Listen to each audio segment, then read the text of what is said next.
Today, we're talking about how to find free medical equipment with Chris Brand, the president and CEO of FODAC, which stands for Friends of Disabled Adults and Children.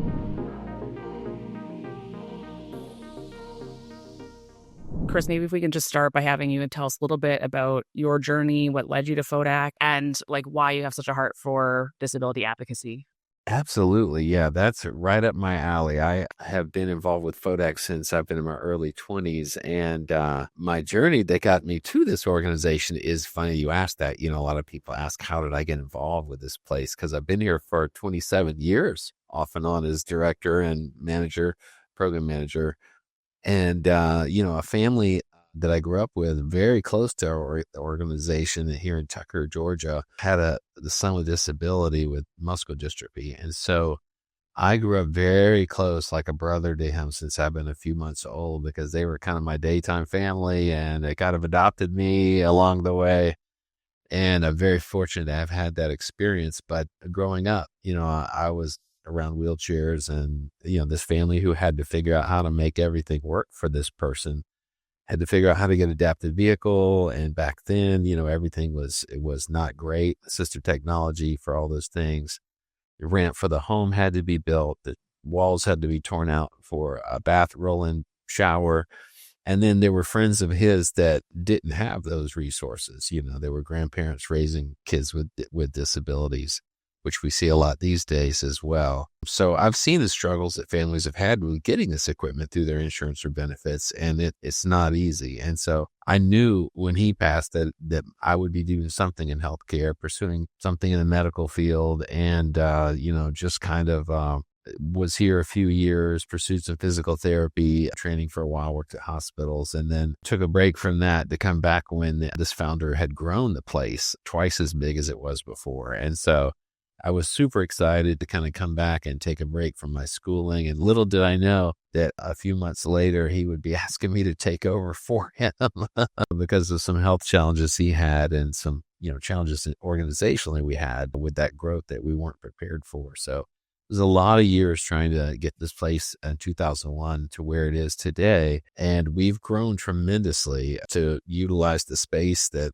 he moved into. We've added 2 more locations around the state and helped all 50 states through the years since 1986 and 4 territories. And I'm really proud since the last 20 years to be growing our disaster relief program that has touched 23 states and 4 territories with equipment, multiple times over. So helping FEMA, helping 5 different state BOADs we're a part of, are mostly hurricane disasters that have a loss of this equipment, or recently in this hurricane that went through the Southeast, Helene, helping send hundreds of oxygen tanks up to South Carolina. So we primarily deal with home medical equipment, everything you would need to stay independent in your home. And that's our focus. But we have all kinds of other durable medical equipment in our pipeline that we can help with. So that's just a little bit of that answer. Sorry, I think it's so long. No, that was great. I mean, that's beautiful to hear about this family that had, sort of adopted you and how that's impacted your life in ways you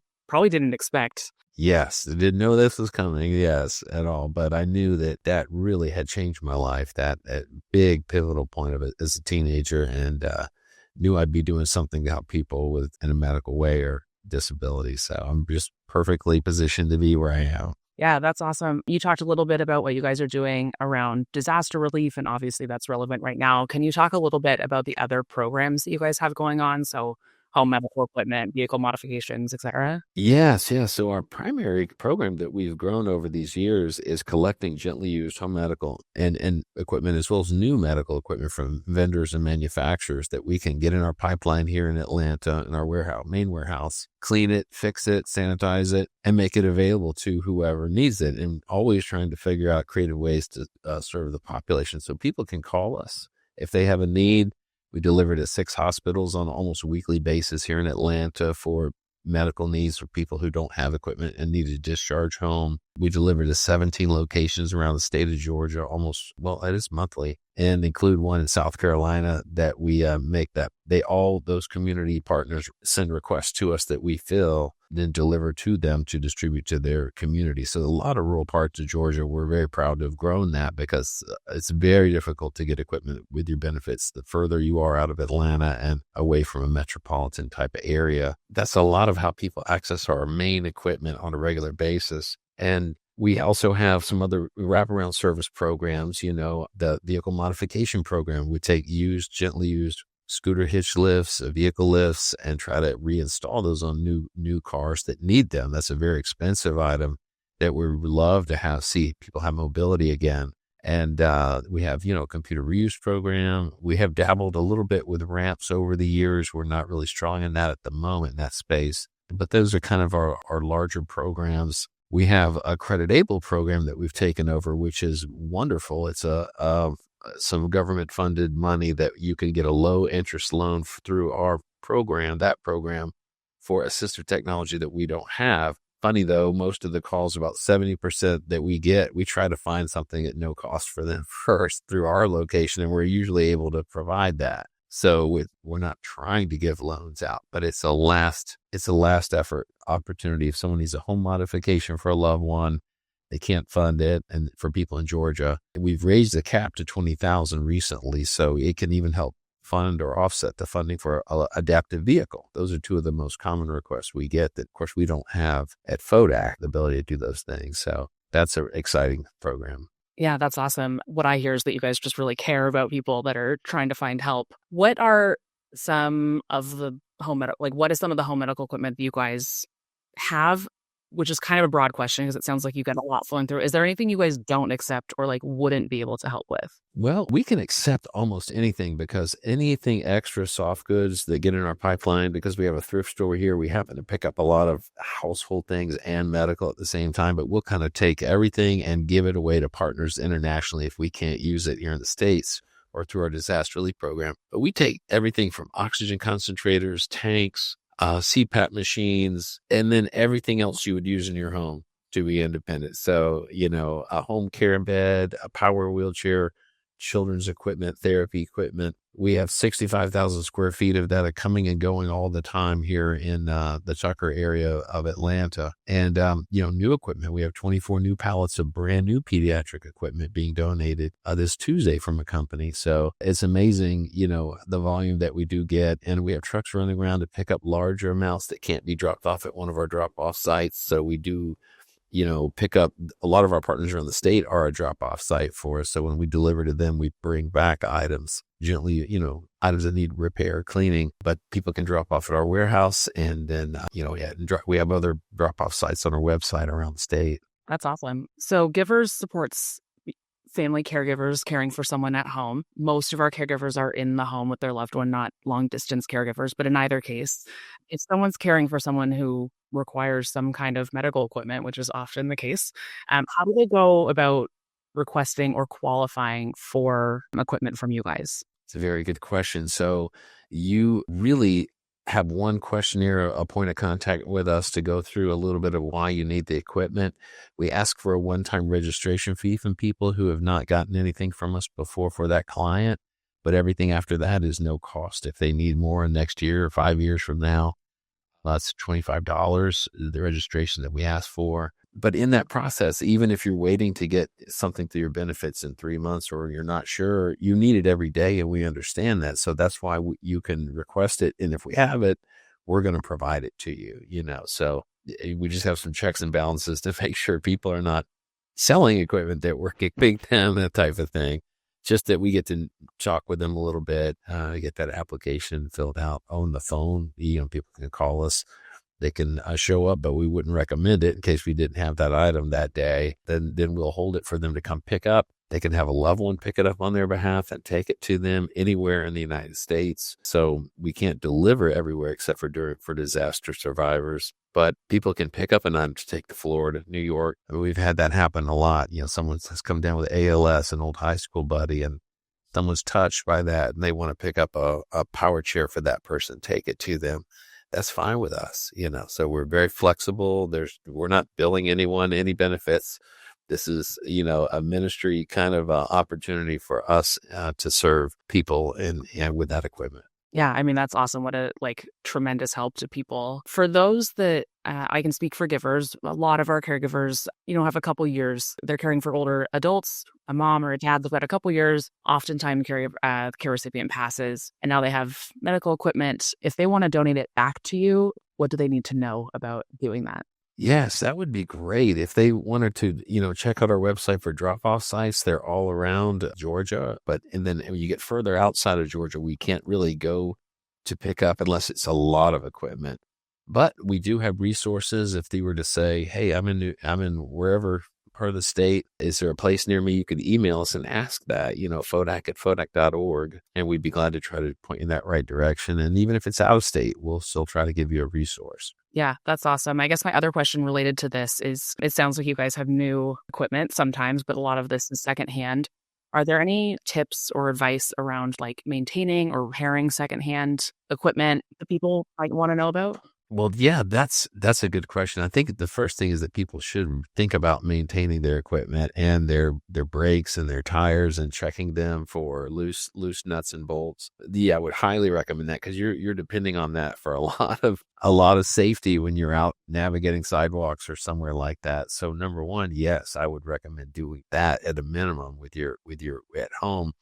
What we get a lot of questions is, can we help repair a piece of equipment? And we can.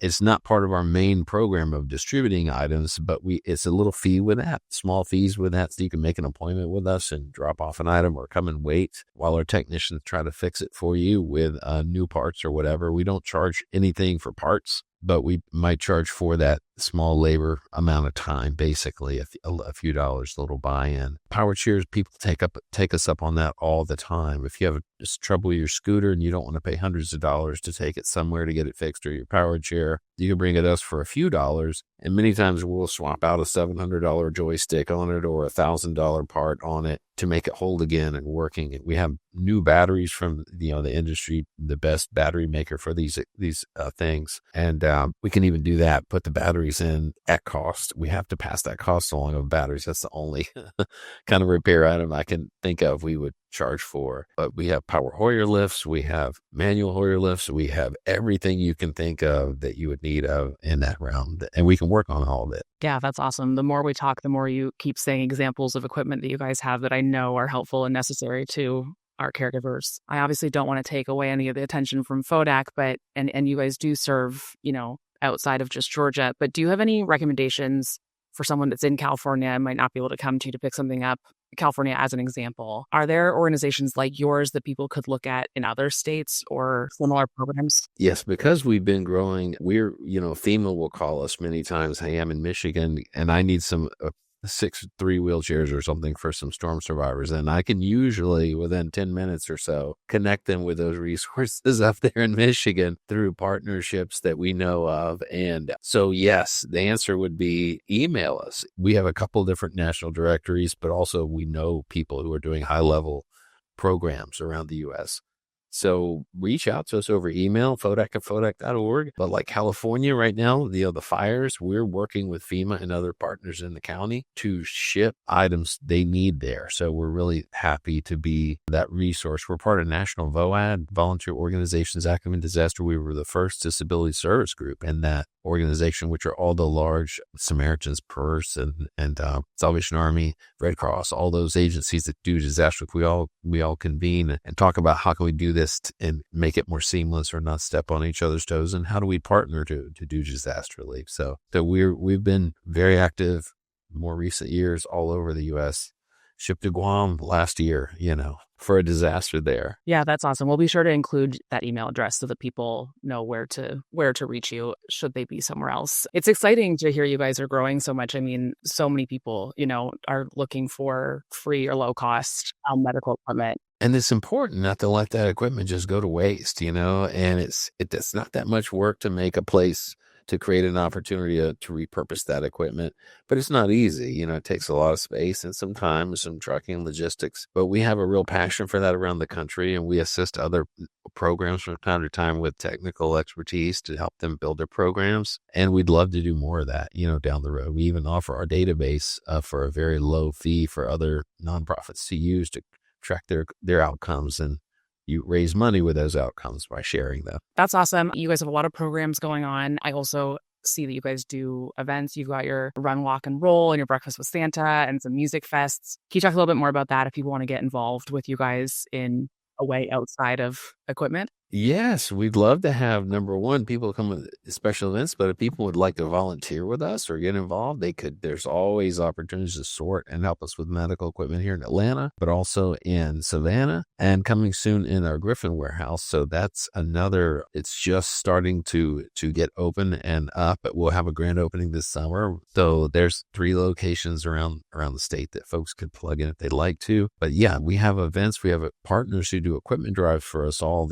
year long in different parts of the state that you can find on our website if someone's doing that near you. But we do have a fundraiser events that are great. We have a walk and roll coming up in May 3rd at Stone Mountain Park. Great partner of ours. And it's a great time when our clients come out to support us and give back, which is awesome. They have a lot of the clients coming with other supporters.